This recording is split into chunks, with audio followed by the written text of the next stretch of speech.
फुले यांचे चुलत भाऊ सदबा फुले, आमच्या चुलत पुतण्या, त्यांच्यामध्ये चर्चा सुरू होती की अगडी कोण देणार, खांदा कोण देणार. तेव्हा तेव्हा हे शब्द कानी पडताच मी लगेच माझे अश्रू पुसले, माझा पदर खोचला आणि लगेच बाहेर गेले. आणि खांदा कोण देणार, अग्नी कोण देणार? अरे माझा यशवंत देणार. यशवंत आमचा दत्तक पुत्र, तो देणार ज्योतिबांना अग्नी.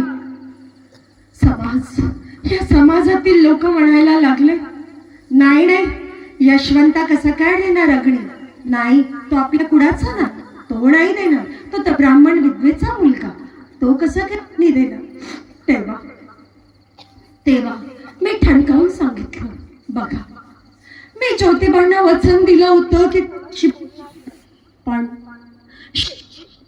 बघा ना शेठजी, आज आज तुमच्या शेवटच्या क्षणाला सुद्धा हा समाज मध्ये येतोय शेठजी. बघा ना, शेवटच्या क्षणाला सुद्धा हा समाज आपल्याला सोडत नाही हो. तेव्हा तेव्हा महादेवचे फुलं ठणकावून सांगितलं, शेठजी काही वर्ष आधीच आपलं मृत्यूपत्र बनवलं आणि त्या मृत्यूपत्रात लिहिलं गेलं की जो समाज, जे फुला कुळातले लोक माझ्या या कार्याला विरोध करतात आहे, ते माझ्या अंतिम विधी म्हणे. आणि आपला वारीस म्हणून त्याने यशवंताला दिलेला आहे, यशवंताला. पण मला कुणाचीच पाहिजे ना हो, तर मी आहे की माड्याची?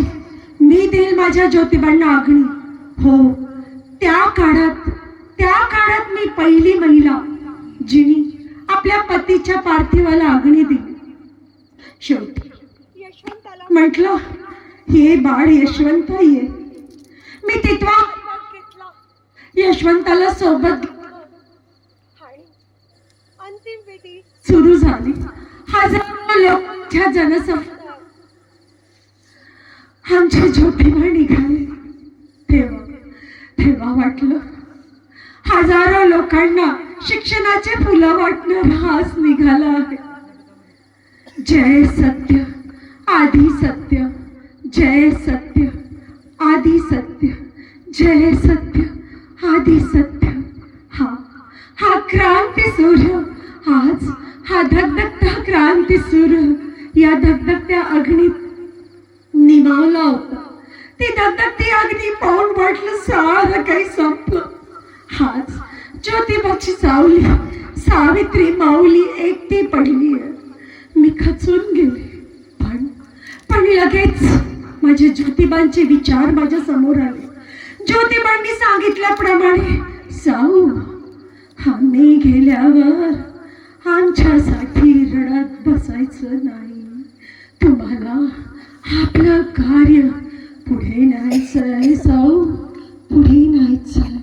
त्यांचे शब्द आठवायला लागले. पुन्हा मी तयार झाली, माझा पदर खोचला आणि घरी परतली. आणि लगेच सत्यशोधक समाजातील लोकांना घरी बोलावण्यात आलं. पुन्हा एक बैठक घेतली आणि पुढच्या कार्याची आखणी झाली की पुढे आपल्याला काय काय करायचं आहे. आणि सर्व आम्ही आमचं पुढचं कार्य सुरूच ठेवलं. आणि त्या काळी 1897 साली पुणे इथे प्लेगची खूप मोठी साथ आली. हो, प्लेगची साथ. तो एक संसर्गजन्य रोग होता, लागट रोग होता. बाबांनो, तुमच्याही काळात 2020 मध्ये आलेली कोविडची साथ तुम्ही सगळ्यांनी बघितलं. बाबांनो, त्या कोविडच्या साथीत काय झालं? लोक पटापटा मरायला लागली. कोणी हात लावायला तयार नव्हते हो. कोणी तुमच्या काळातही हात लावायला तयार नव्हते. तशीच आमच्या काळात आलेली प्लेगची साथ. लोक घर सोडून निघाले. तेव्हा आम्ही डगबगलो नाही, आम्ही थांबलो नाही. लगेच सत्यशोधक समाजातील लोकांना मी बोलावून घेतलं मदतीला. तिकडे आमच्या यशवंता, ज्याला आम्ही डॉक्टर बनवलं होतं, त्याला तार पाठवली की बाबा औषधीचा साठा घेऊन